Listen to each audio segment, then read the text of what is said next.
Bum bum bum bum bum bum bum bum bum bum bum bum. The Peter Like Show. Bum bum bum bum bum bum bum.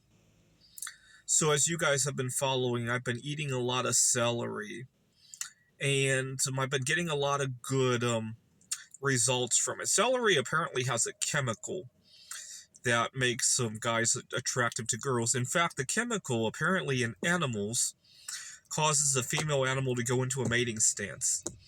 And so I've been just binging on celery, and I'm starting to get used to it. At first, I was kind of upset about the sudden change in my eating habits. Now I'm kind of adjusting to it. In fact, I crave celery sometimes. Just the other day, I had a few minutes in between class, and I almost wanted to run off to get celery. And I get addicted to everything that I touch. There is not one thing in this world, one thing or activity that I have touched that I have not gotten addicted to. It is not it's not something that I'm very proud of, but you know what? When it's a positive thing, I try to enjoy it for what it is until the addiction completely destroys all the positivity from it. That has happened before, by the way. My job feels like an addiction. My side hustles feel like addictions too. I've turned positive things into negative things due to addictive personality, and I think celery will be no exception at the end of it. But I'm trying to enjoy it for what it is right now. We got an art show at the college, and the director is female, a lot older than me, obviously. And so I found that when I smelled attractive, I was able to haggle with her on some things. I wasn't able to haggle the fee that they charge, which was a big bummer because they charge 25%. Now, it might not be that big a deal if you don't have a whole lot of material costs. But when you're making art out of nearly precious metals, that could be a bummer, right? Wasn't able to haggle that, but I was able to haggle some of the conditions of the sales. So technically, we weren't supposed to be allowed to change our prices mid-session, but as I got to know her, she made some concessions for me and told me that she would be talking to her boss.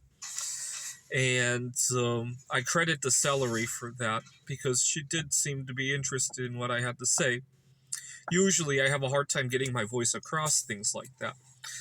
And then I went to the student union to drop some word of mouth about my art sale. It's the holiday season. They're kind of relaxing. Some of the staff at the student union, these are students mostly. We got students who are doing work study kind of things and working at the campus. And one of the girls there, I want to say she's 17, 18 years old, was watching a movie about, not a movie, a reality TV show about whether or not a piece of decoration is actually a cake. And I sat down to watch with her, and you could tell, I almost witnessed what looked like a mating stance. And so she had to excuse herself to go to the bathroom a few times. I know she probably wasn't needing to go to the bathroom because nobody goes every 10 minutes. I think she went to excuse herself because of excitement. And as we were watching, she leaned in close to me and all that. And I told her about my art show, and she even told me what time she would be at the student union tomorrow. Normally, I'm the one who has to tell the girl what time I'm coming in to hope to see her again. And it's just too bad how young she is, right? But you know what? It worked. And so I'm probably going to be eating a lot more celery. So join me in 2025. I'll probably eat about a ton of celery in 1 year. Join me in that. See, I measure all my stuff in tons, right? Precious metals, diets. You get the idea, right? My life is measured in tons, right? This is the Peter Dislike Show. Bum bum bum bum bum bum bum bum bum bum bum bum. The Peter Dislike Show. Bum bum bum bum bum bum bum.